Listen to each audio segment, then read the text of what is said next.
Coach dan juga Managing Director of Capstone Group. Beliau adalah Bapak Eloy Zaluku. Apa kabar, Pak Eloy? Luar biasa. Selamat pagi, sahabat Sonora di seluruh tanah air. Selamat pagi juga, sekali, Pak Eloy. Semangat banget nih kita mau berbagi. Lihat deh, Bim. Wes, langsung self-selling langsung jual diri. Karena memang ini kita pagi hari ini membicarakan sebuah topik yang sangat menarik ya. You're a brand.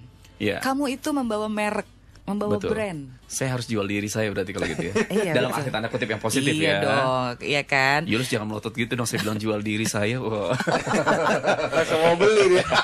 Dalam arti positif, Yang positif, ya Pak Eloy iya, ya. betul. Nah ini Kadang-kadang menarik kita sulit loh, sekali. Yul. Sulit untuk menjual diri kita dalam arti gimana ya supaya orang tuh percaya kepada kita, memberikan kepercayaan trust pada kita. Iya. Apalagi kita sebagai seorang sales, seorang marketing. Bagaimana sih saya membuat trust, kepercayaan itu pada orang lain sementara saya mampu nggak ya menjual diri saya di hadapan orang ini.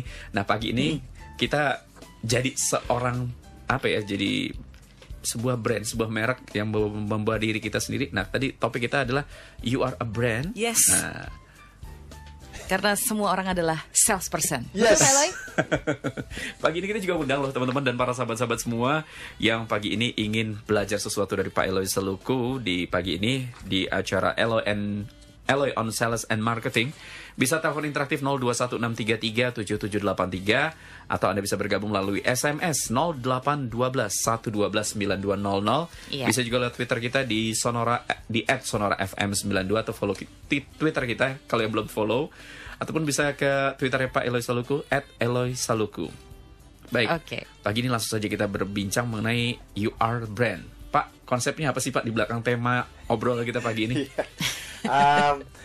Mas Bima, saya udah lama sekali memikirkan mengenai tema ini ya, karena ini penting sekali. Banyak orang-orang yang pandai, pintar di luar sana, tetapi tidak mendapatkan hasil yang maksimal dalam karir, dalam bisnis, khususnya dalam profesi sebagai salesperson, karena mereka tidak punya mindset bahwa my name is a brand gitu ya. Jadi kita mau masuk konsep yang pertama dulu bahwa everyone is a salesperson. Semua orang adalah tenaga penjual dan itu penting oleh karena mungkin ada sahabat Sonora yang sekarang sedang mendengarkan di jalan ya, mungkin di rumah dan merasa well I'm not a salesperson, saya bukan seorang tenaga penjual.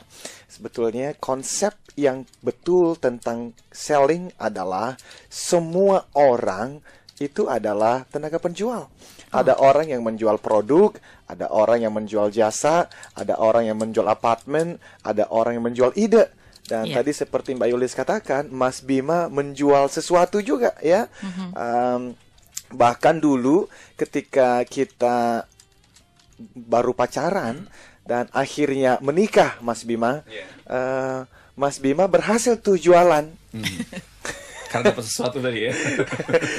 Berhasil jualan pada seorang wanita. Ketika wanita itu akhirnya menerima Mas Bima, katakan sebagai contoh begitu ya, menerima Mas Bima sebagai calon suami dan akhirnya menikah. Kecuali kalau Mas Bima dulu menikah itu karena dipaksa. Beda atau cerita. Dijodohin beda ya Pak ya? Atau dijodohkan itu beda. Dijodohkan beda ya. Tapi kan pada umumnya kita melewati namanya adalah proses selling di dalam pernikahan. Juga waktu kita wawancara di tempat kerja, kita bisa bekerja di satu tempat karena kita melalui satu tahapan dan itu adalah menjual tanda kutip diri kita, values yang kita punya. Nah itu sebab kita mau bahas sedikit nih mengenai yang namanya selling process, yang umumnya orang itu katakan ada 7, tetapi sebetulnya juga bisa 8 ya. Jadi sahabat Sonora, dimulai daripada leads and referrals. Leads and referrals itu Mas Bima dan Mbak Yulis itu adalah bank data kita. Bank data di mana kita ini nantinya akan memprospek orang-orang tersebut. Jadi leads itu semacam bank data, referrals itu direferensikan oleh teman-teman atau klien-klien kita. Contoh dalam pernikahan, Mbak Yulis, misalnya Mas Bima itu sudah punya kebutuhan untuk menikah, gitu ya. Lalu beliau, Mas Bima langsung sorting tuh, itu teman SMP dulu yang kira-kira masuk kategori ini gitu ya. Teman SMA, teman waktu kuliah, teman main. Tetapi kemudian kalau di situ tidak ada, bisa menanyakan pada om, bisa menanyakan pada tante, bisa broadcast begitu ya. Tolong dong kalau ada referensi, saya lagi butuh. Itu adalah design referrals. Tapi setelah ketemu namanya Mas Bima, maka yang dilakukan yang kedua adalah mulai melakukan prospecting. Nah, prospecting, kalau ingat dulu waktu kita masih pacaran dan mau mendekati seseorang, dulu Mas Bima caranya seperti apa? Waktu deketin satu cewek gitu, ya, langsung PDKT pasti ya. Pasti PDKT kan ya. Dan PDKT bisa, kalau dulu bisa melalui surat, sekarang mungkin kita ajak dia ngobrol, kita ajak dia nonton. Itu adalah itu di dalam tahap kita prospecting gitu. Tentu di dalam dunia sales mereka bisa mengirimkan proposal, mereka bisa mengirimkan flyers dan segala macam. Nah, setelah itu maka dia masuk di dalam step yang ketiga yang namanya adalah building rapport. Rapport itu bukan report sebagai laporan, tetapi rapport itu adalah berbicara mengenai hubungan baik. Jadi tentu sebelum nembak Mas Bima, kita mesti membangun hubungan dulu kan, di mana kita akan mengenal di situ. Oh, cewek ini dia sukanya makan pizza misalnya. Oh, dia suka tuh kalau nonton, nonton itu dia suka film-film yang film-film action misalnya ya. Jadi sehingga kita setelah mengenal, membangun hubungan dengan dia, maka kita akan memberikan sehingga waktu kita nanti di tahap yang keempat, itu berbicara sudah yang kita sebutkan di sana, itu adalah uncovering aspirations and afflictions. Ini yang seringkali orang-orang sales dalam dunia sales itu kelupaan. Mereka langsung masuk di dalam tahap yang kelima, namanya presentation. Dia belum melewati tahap yang keempat, yang namanya adalah uncovering aspiration. Aspirations itu adalah, kalau itu contoh tadi di dalam kita pacaran dan mau menikah. Kita mulai mengenal cewek ini, sebetulnya aspirasi dia itu apa sih? Dia punya harapan-harapan apa sih? Karena Mas Bima di dalam dunia penjualan dan Mbak Yulis itu prospek kita seringkali tidak tidur malam. Dia berpikir, merenung sampai jam 4 pagi. Bukan hanya karena dia punya problem di dalam perusahaan. Bisa jadi semua baik-baik saja, tetapi kenapa kok dia sampai jam 4 pagi nggak tidur? Karena dia punya harapan-harapan yang belum tercapai. Nah, sebagai seorang salesperson, dia bukan hanya menemukan afflictions. Afflictions itu adalah problem apa sih Pak? Problem apa sih Bu? Dalam bidang, katakanlah, kalau kita menjual alat-alat kesehatan misalnya. Bisa jadi alat kesehatan di rumah sakit itu semua sudah baik. Semua sudah oke, tetapi ternyata si big boss ini dia punya rencana 5 tahun ke depan dan dia membutuhkan alat yang mendukung rencana itu. Jadi tahap yang keempat ini penting sekali dalam dunia penjualan, yang namanya uncovering aspirations and afflictions. Di dalam tahap yang kelima kita baru melakukan namanya presentation. Nah, di dalam Mas Bima, let's say pacaran dengan seseorang, Yulis pacaran dengan seseorang, maka presentation di situ adalah di mana Mas Bima itu menyampaikan keinginan hatinya. Dan biasanya orang ngomongnya itu nembak gitu ya. Nah, setelah nembak tapi Mas Bima, maka kita masuk di dalam tahap yang keenam, handling objections. Karena cewek itu kan belum tentu nerima tuh. Saya dulu waktu SMA itu pernah ditolak Mas Bima. Wajar itu Pak. Sama Pak. Nah, orang bisa menolak itu bukan berarti dia pasti tidak mau. Ditolak 4 kali, ke-5 kali saya ternyata diterima dan kami pacaran hampir 5 tahun. 2 tahun. Jadi sama dengan teman-teman salesperson di luar sana yang sekarang pernah ditolak, bukan berarti itu si prospek Anda memang nggak suka dengan produk atau jasa ini, belum tentu. Tetapi dia harus di-convince. Contoh nih, misalnya si cewek tadi kita berikan saja namanya Diana gitu ya. Dia bilang sama Mas Bima, sorry ya, belum mau pacaran nih. Sebetulnya Mas Bima dia bukan belum mau pacaran, tapi mungkin dia itu punya objections yang lain. Tapi Mas Bima mesti mencari tahu apa yang membuat dia belum mau pacaran. Sama misalnya kita mau jual asuransi dan seseorang mengatakan, aduh sorry ya, saya sudah punya asuransi lain nih. Itu adalah alasan-alasan klasik. Belum tentu dia belum membeli karena dia punya asuransi yang lain. ada hal-hal lain yang sebagai salesperson itu mesti masuk lebih dalam. Nah, yang ketujuh tentu saja namanya closing and delivery. Banyak orang-orang sales di luar sana, Mas Bima dan Mbak Yulis, itu dari step yang pertama sampai ke 6 tadi, itu mereka sudah jago, sudah melakukan yang terbaik. Tapi ternyata mereka tidak punya skills di dalam melakukan closing. Closing sendiri itu ada teknik-tekniknya, ya. Setelah closing tentu delivery itu yang ke-8, dan bahkan kita tambahkan yang ke-9 yang umumnya disebut sebagai after sales service. Dalam pernikahan, Mbak Yulis, ada namanya after marriage service. Jadi kalau dalam di dalam pernikahan, closing itu adalah ketika kita menikah. Delivery itu adalah ketika semua janji-janji kita kaum pria itu kita buktikan kepada istri. Karena dulu waktu pacaran, kamu memang bukan yang pertama, tapi kamu pasti yang terakhir. Itu kan janji itu. Tetapi akan dibuktikan setelah kita menikah. Nah, kalau pembuktian itu ada dan nyata, maka biasanya sang istri itu menjadi bahagia. Dan kalau istri bahagia, biasanya dia juga akan bahagia di dalam mendidik anak-anak di rumah. Dan dengan demikian, anak-anak itu bertumbuh menjadi manusia seutuhnya. Nah, tapi yang terakhir adalah after sales service di dalam keluarga, after marriage service, itu adalah di mana kita sekali-sekali masih memberikan bunga pada istri. Si istri sekali-sekali memasak makanan kesukaan suaminya. Di dalam dunia sales, kita juga melakukan hal yang sama. Jadi, tentu saja analogi pernikahan ini tidak berlaku bagi pasangan yang menikah karena dipaksa tadi, ya, Mbak Yulis. Tetapi pada umumnya, inilah konsep bahwa everyone is a sales person.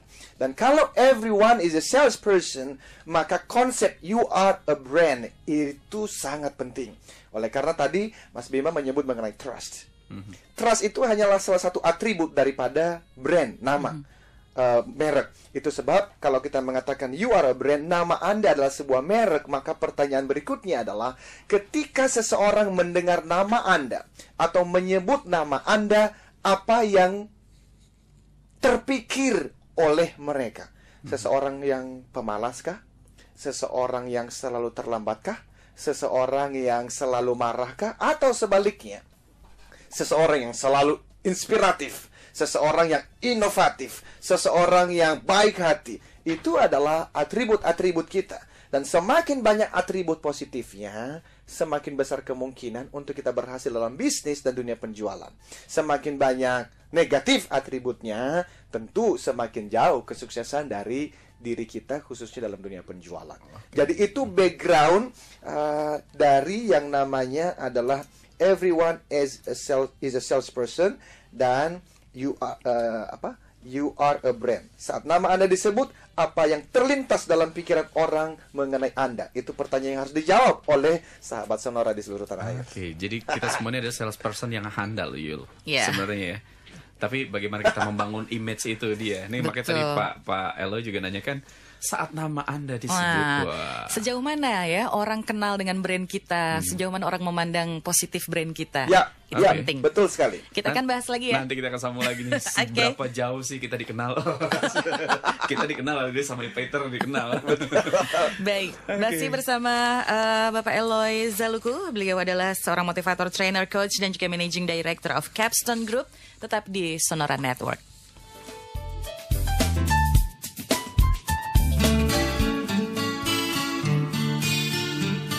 Anda tetap bersama kami, Jaringan Radio Sonora. Oke, teman-teman dan para sahabat-sahabat sekalian, masih di acara Eloy on Sales and Marketing di pagi ini bersama dengan Eloy Zaluku, seorang motivator, trainer, coach, and managing director of Capstone Group. Bagi teman-teman dan para sahabat-sahabat semua yang mau bergabung di obrolan kita pagi ini, bisa telepon interaktif 0216337783, SMS 0812112920, dan topik kita menarik sekali adalah You Are a Brand.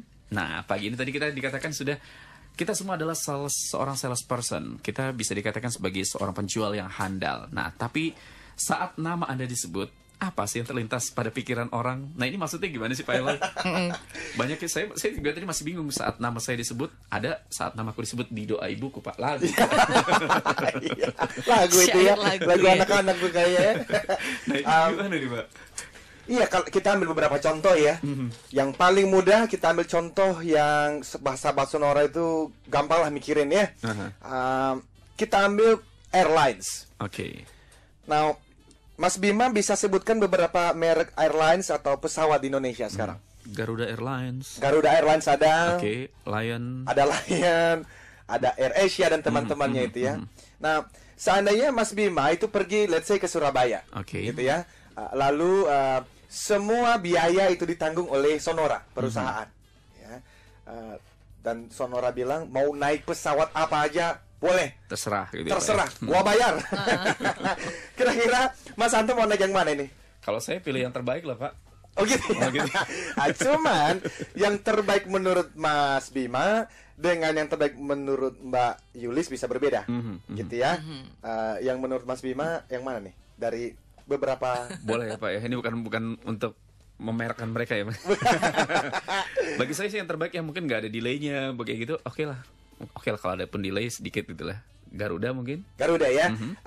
Sama Mas Bima itu kalau saya pergi training keluar kota itu di dalam MOU bahkan dari proposal pertama kepada klien saya sudah menyebutkan tuh bahwa selain daripada investasi yang ada let's say XX gitu ya, belum termasuk biaya transportasinya, dan saya menyebutkan secara spesifik 2 tiket Garuda Indonesia. Ada alasan kenapa saya memilih Garuda. Bukan berarti yang lainnya tidak profit loh ya. Karena ini berbicara mengenai strategi bisnis masing-masing ya. Lion punya strateginya sendiri. AirAsia dengan sangat hebat itu punya strateginya sendiri. Kan kita menyebut ada namanya full service, ada yang budget airlines. Tetapi pada intinya adalah ketika tadi kita menyebut bahwa ketika nama Anda disebut, apa yang muncul dalam benak konsumen, waktu kita menyebut Garuda Indonesia, kita menyebut Lion Air, kita menyebut AirAsia, atau kita menyebut misalnya BMW, Mercy, Alfred, Avanza, itu semua punya atribut-atributnya. Yang semua dikomunikasikan tentu melalui komunikasi perusahaan dan media. Kenapa kita membahas ini ya? Supaya mudah bagi sahabat Sonora untuk nanti memahami bahwa iya ya, kalau nama saya adalah sebuah brand, selama ini saya sudah mengkomunikasikannya belum? Dan kalau saya sudah mengkomunikasikannya, saya sudah mengkomunikasikannya dengan benar atau belum? Jadi sebetulnya yang dilakukan oleh Garuda bermain di full service airlines, ya, itu juga kan akhirnya beliau-beliau ini tertarik melihat di dalam budget airlines ternyata ada itu segmen yang menarik. Itu kan lah sebab akhirnya masuk dengan Citylink. Ya, jadi keputusan naik pesawat yang mana ditentukan oleh atribut merek pesawat tersebut. Misalnya tadi saya sebutkan full service kah, budget airlines kah, berapa harganya, bagaimana dengan track record ketepatan waktunya, bagaimana pelayanannya dan lain-lain. Semua itu menciptakan sebuah persepsi dalam benak konsumen, Mbak Yulis, yang dikomunikasikan melalui berbagai cara dan media. Inilah yang kita sebut sebagai positioning sebuah merek. Maka nanti sebagai pribadi, personal pun mesti memposisikan diri di dalam industrinya masing-masing sebagai apa? Itu penting sekali ya. Artinya saat kita mendengar merek-merek lain, misalnya tadi saya sebut Metro TV dibandingkan RCTI, itu pasti muncul atribut yang berbeda di dalam benak kita. Let's say waktu kita berbicara Metro TV dan TV One misalnya, itu berbicara mengenai 2 stasiun TV yang berbicara mengenai berita. Karena mereka positioningnya di sana.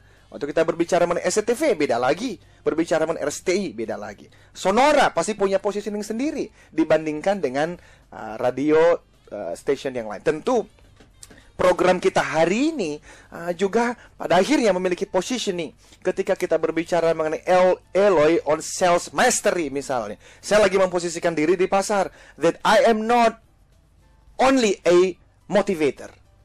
I am a motivator yang mengkhususkan diri di dalam penjualan.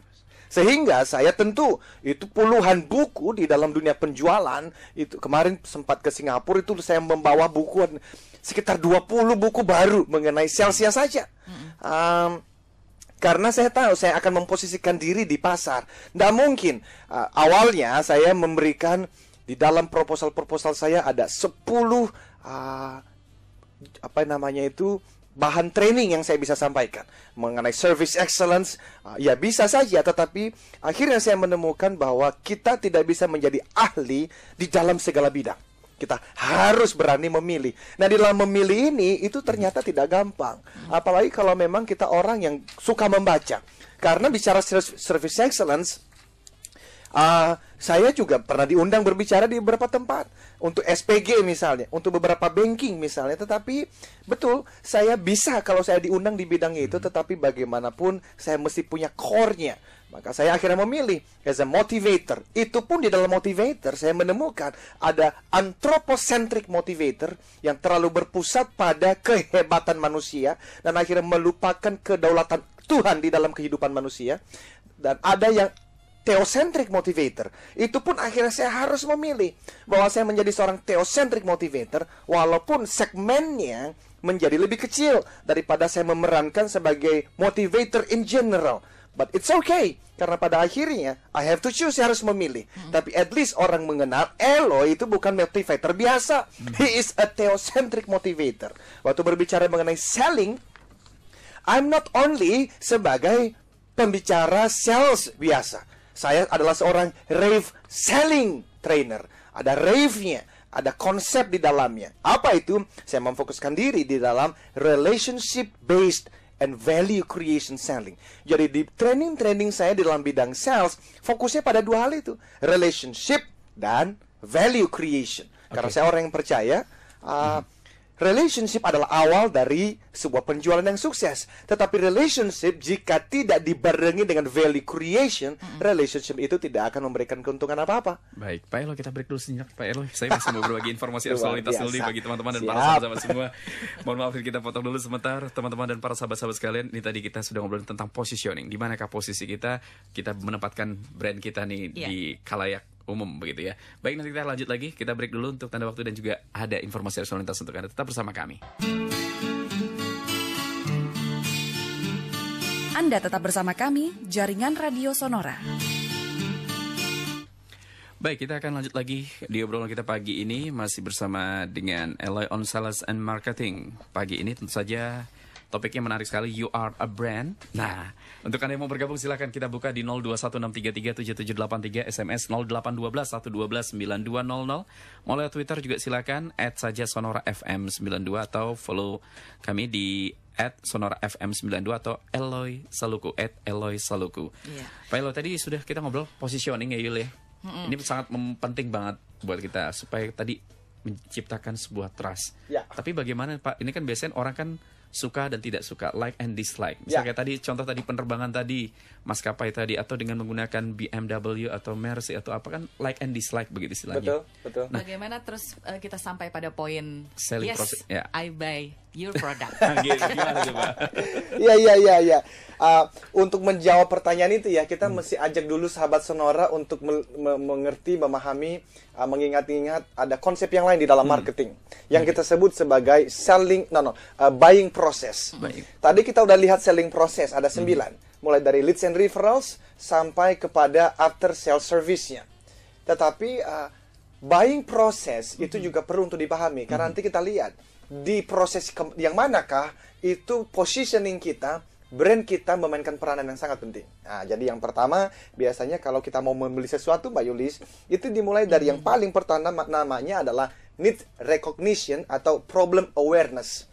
Jadi needs recognition itu artinya adalah kita mulai mengerti, merekognisi, menyadari, oh iya saya punya kebutuhan nih. Entah itu handphone baru, entah itu mobil baru, entah itu asuransi atau apapun. Ya, atau orang menyebutnya problem awareness. Jadi kita punya masalah dan kita membutuhkan sesuatu sebagai solusinya. Itu adalah proses yang pertama. Tetapi proses yang kedua diikuti dengan information search. Artinya kita mulai mencari informasi sesuai dengan barang atau jasa yang kita butuhkan. Nah, disinilah akhirnya masing-masing merek itu memainkan peranan penting. Apakah saya akan memilih merek tertentu atau tidak sesuai dengan punya kebutuhan saya. Kita. Nah, setelah saya mulai, let's say ini bicara mengenai mobil, begitu ya. Kalau itu untuk kebutuhan seorang CEO multinational company, tentu ketika saya mencari informasi, saya tidak akan pergi mencari informasi mengenai Toyota Avanza misalnya. Kenapa? Karena Toyota Avanza memang dia menyasar bukan di level CEO. Di level CEO kita berbicara mengenai let's say Mercy. Kita bicara merek apa lagi itu yang bagus untuk CEO perusahaan besar ya? BMW, Alphard atau yang lain. Tetapi kalau saya mencari mobil untuk antar jemput anak saya yang masih TK itu, saya sekaya-kayanya orang kayaknya nggak beli Jaguar kali ya, kecuali orang itu sakit kali karena saking dia pingin menyatakan diri sebagai orang kaya, anaknya pun harus diantar dengan Jaguar. Mungkin nggak perlu begitu ya. Jadi mungkin dia akan datang ke showroom yang Sirion mungkin adalah sesuatu yang bisa menjadi alternatifnya. Jadi itu adalah information search. Maka tahap yang ketiga adalah evaluation of alternatives. Dari 3 atau 4 atau 5 alternatif di dalam segmen yang sama akan dievaluasi. Apa itu? Mungkin warnanya, mungkin bentuk bagasinya, mungkin itu penentu harganya dan lain sebagainya. Maka yang keempat adalah kita mulai masuk di dalam tahap yang keempat yang namanya purchase. Kita beli deh tuh. Jadi setelah kita mengenal kebutuhannya apa, yang kedua kita mencari informasi sesuai dengan kebutuhan itu. Kita kemudian yang ketiga kita mengevaluasi alternatif yang ada. Yang keempat baru kita beli. Nggak tahu Mbak Yuli seperti itu juga nggak prosesnya waktu membeli suatu barang atau jasa gitu? Mulai dari barang yang murah juga kayaknya begini ya. Iya, persis. Melewati tahap-tahap ini persis, ya, Pak Eloy. persis. Dan yang kelima yang paling terakhir adalah namanya post-purchase evaluation. Nah, semakin tinggi harga barangnya, maka post-purchase evaluation-nya juga semakin besar tingkatannya. Artinya, kalau saya umumnya ya waktu kita membeli satu barang tertentu ketika kita pulang ke rumah, atau beberapa menit setelah kita belilah, kita, aduh bener nggak ya? Warnanya, aduh cocok nggak ya? Beli baju aja kadang-kadang kan seperti itu ya Mbak Yulis ya. Nah, di dalam dunia penjualan, seringkali ketidakpuasan konsumen atau klien terjadi di titik ini. Oleh karena, Mas Bima kalau perhatikan ya, di dalam proses selling, antara leads and referrals, yang kedua dia melakukan prospecting, yang ketiga dia building rapport, yang keempat dia tadi itu recognition daripada kebutuhan, yang kelima dia presentation. Di dalam presentation umumnya salesperson itu memberikan banyak janji-janji, termasuk kita mah deliverynya cuma 2 hari Pak, kita mah harganya Pak, asuransi misalnya ya, kita mah kalau klaim mah cepet Pak, hanya dalam waktu 24 jam pasti ber. Ini adalah janji-janji. Dan banyak konsumen buy-in dengan janji-janji ini. Tetapi nanti di after sales service-nya atau kita sebut sebagai post-purchase evaluation-nya, disinilah terjadi banyak sekali kekecewaan klien. Karena apa? Bagi salesperson yang tidak sukses, bagi salesperson amatiran atau junior, dia berpikir bahwa setelah dia closing, maka selesailah sudah pekerjaannya. Padahal belum ya Pak ya. Justru itu adalah titik baru bagi seorang klien. Karena itulah titik di mana dia baru bayar.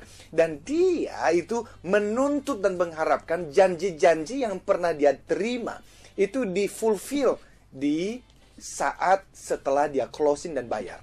Nah, seringkali di level delivery ini, mendeliverkan apa yang sudah kita janjikan, banyak sekali terjadi kekecewaan. Jadi untuk sahabat Sonora di seluruh Indonesia Raya, pekerjaan Anda sebagai salesperson belum berhenti setelah closing dan dapat komisi.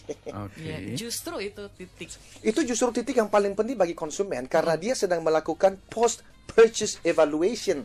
Nah, bagi seorang salesperson yang handal, justru makanya tuh, kalau jualan mobil nih, teman-teman penjual mobil di seluruh tanah air, kalau mobilnya sudah diantar, Sebisa mungkin Anda sebagai salesperson itu datang, mengantar bersama.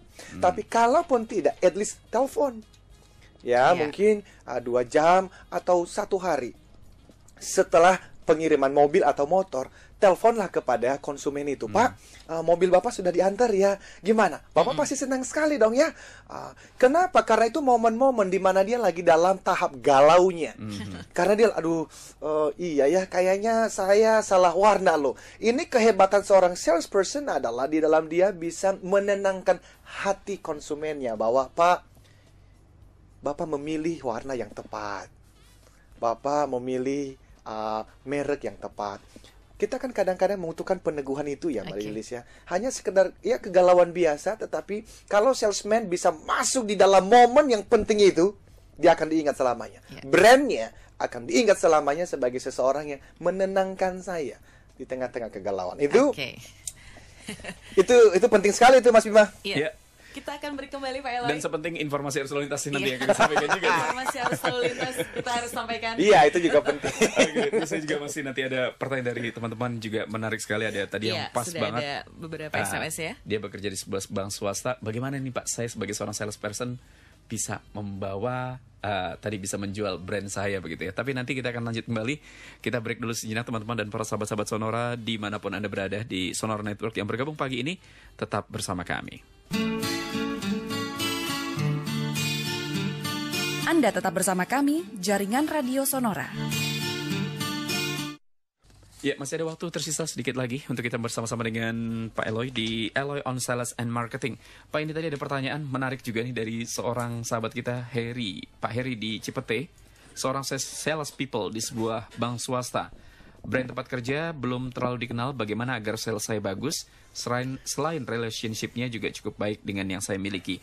Nah, ini juga ada pertanyaan tambahan lain nih Pak. Ya. Bila kita nih seorang karyawan, apakah kita masih harus membangun branding tersebut, Pak? Wow, ini pertanyaan yang bagus sekali, Mas Heri. Selamat pagi. Saya langsung menjawab pertanyaan Bapak dengan hasil survei yang pernah dilakukan oleh Tom Rayleigh Training. Beliau mengadakan training kepada ribuan orang ini ya. Dan pertanyaannya adalah, ketika Anda memutuskan untuk membeli suatu barang atau jasa, berapa besar keputusan tersebut dipengaruhi oleh produk atau jasa, citra perusahaan yang menyuplainya, dan atau sikap karakter pribadi salesperson yang melayani. Jadi, orang membeli satu barang atau jasa itu karena melihat pada produknya. Tetapi juga bisa karena alasan melihat pada nama besar banknya. Seperti Mas Heri kan bertanya nih, saya bekerja di sebuah bank swasta, brand tempat kerja saya belum terlalu dikenal. Oke, hasil penelitiannya adalah alasan orang memilih berdasarkan produk 57%. Ini berdasarkan Tom Rayleigh Research nih ya. 57% Mas Heri orang membeli karena produk jasanya. Jadi bank Anda, produk apa sih yang Anda jual sekarang? Karena di dalam bank juga kan bermacam-macam produknya. Nah, ini tentu menuntut kreativitas, inovasi dari marketing tim Bapak untuk menyusun program-program produk-produk bank yang memang bisa fight di pasar. Ya. Tapi yang kedua, itu 25% Mas Heri itu ditentukan oleh sikap atau karakter pribadi si AO-nya, account officer-nya, sales eksekutifnya, diri salesperson-nya. 25% loh Mbak Yulis. Ini besar loh. Ya. Sementara nama besar perusahaan itu 18% saja. Jadi betul, kalau kita di perusahaan yang bank yang sudah terkenal, Bank Mandiri misalnya, BCA misalnya, itu beberapa klien-klien saya tuh ya, CMB Niaga misalnya, ANZ, dan OCBC ISP ini adalah klien-klien kami, Standard Chartered dan lain-lain. Itu tentu nama besarnya memang membantu. Tetapi itu pun jangan salah loh, hanya 18%. Kecil ya Pak ya? Justru lebih besar tadi, ya? diri pribadinya, diri salesnya sendiri 25%. Jadi Mas Heri, selain relationship yang cukup baik, jawab pertanyaan yang tadi yang pertama itu. Ketika nasabah Anda mendengar nama Heri, apa yang muncul dalam pikiran mereka? Dan itu yang mesti dijawab ya. Pertanyaan yang kedua tadi juga bagus tuh. Bila kita seorang karyawan nih Pak, kita kan karyawan di Sonora, apakah kita harus membangun brand lagi atau Sangat. atau kita sendiri bangun brand kita sendiri lah, Bima, Yulis sendiri atau gimana sih Pak? Saya waktu mencari tim masuk di dalam perusahaan kami, saya pertama kali melakukan apa? Saya ke Facebook. Oke. Ngapain saya? Saya cari status orang ini di Facebook. Oleh karena sahabat Sonora di seluruh Indonesia Raya, apa yang Anda katakan, apa yang Anda tulis di status Facebook Anda, di BlackBerry Anda, itu adalah media komunikasi Anda. Sehingga kalau saya menemukan, katakanlah namanya Michael misalnya, ternyata dia, saya lihat di Facebooknya itu setiap kali statusnya complaining terus tentang atasannya, complaining terus mengenai cuaca. Saya tidak akan meng-hire orang ini bergabung dengan tim kami, karena bagi saya orang ini tidak akan memberikan value apa-apa. Nah, pertanyaan itu saya akan menjawab justru, Mbak, Mas, jadi karyawan tentu Anda ingin kesuksesan. Kalau Anda mau sukses, tolong dengarkan ini ya. Ada 5 hal yang dicari oleh semua bos di seluruh dunia. Yang pertama adalah Anda mesti menjadi orang, kalau saya menyebut nama Anda, atasan Anda menyebut nama Anda, dia kepikir satu nama yang atributnya pertama, zero mistake. Di perusahaan kami, saya mengajarkan kepada seluruh tim. Yang paling pertama adalah zero mistake. Artinya apa? Tidak boleh ada yang salah. Satu tim saya mengatakan, tapi kan kita manusia Pak Eloy, mana mungkin kita tidak akan pernah salah. Kalau kata Dorce, itu kesempurnaan kan hanya milik Allah katanya. Ya saya setuju, betul, tapi bagaimanapun kita mesti punya target. Kita berjuang, bukan berarti karena kita manusia yang tidak sempurna maka kita boleh salah apa saja, tidak boleh. Maka saya ajarkan mereka, ketika mengirimkan SMS, sebisa mungkin 3 kali sebelum kirimkan SMS, baca dulu. Jangan sampai ada salah kata. Karena kesalahan kecil-kecil itu kalau dibiarkan menjadi kesalahan fatal pada akhirnya. Itu yang pertama. Yang kedua, tuntas dalam bekerja. Karena seorang atasan itu kalau memberikan pekerjaan, Mas Bima, dia itu pingin malam itu dia tidur nyenyak. Maka kalau saya memberikan satu tugas kepada, katakanlah namanya Selamat, saya ingin ketika saya memberikan tugas kepada Selamat, tugas itu pasti tuntas dan tidak ada kesalahan. Itu adalah brand. Itu adalah brand. Yang ketiga tentu berbicara mengenai sikap pemenang, artinya pantang menyalahkan, kreativitas dan inovasi. Tetapi 2 yang paling penting pertama bagi seorang karyawan adalah pastikan ketika Anda mengerjakan sesuatu, zero mistake. Yang kedua adalah itu tuntas. Kalau Anda bisa melakukan itu saja sebagai karyawan, itu menjadi brand Anda. Maka ketika nanti atasan memikirkan, oh saya mau mempromosikan seseorang nih, yang muncul dalam benaknya adalah nama, let's say, Michael, atau nama Selamat, nama Santi. Kenapa? Karena 2 orang ini sudah membangun mereknya. Melalui apa? Itu bisa dibangun melalui Facebook, bisa melalui status sosial itu. Ya, Sosmed ya. Karena penting sekali loh, membangun merek pribadi itu mulai dari hal-hal kecil. Jadi sahabat Sonora di seluruh tanah air, kalau bikin status BB dan Facebook itu, tolong pikirkan, ini membangun brand saya sebagai orang yang dikatakan itu bernilaikah, atau justru orang-orang yang selalu komplain dan orang-orang yang tidak memberikan value apa-apa buat perusahaan. Oke, Pak Eloy, makasih banget nih. Wah, waktunya sangat kurang sekali Pak Eloy. Kita teruskan besok malam. Besok malam tidak apa-apa. Ya.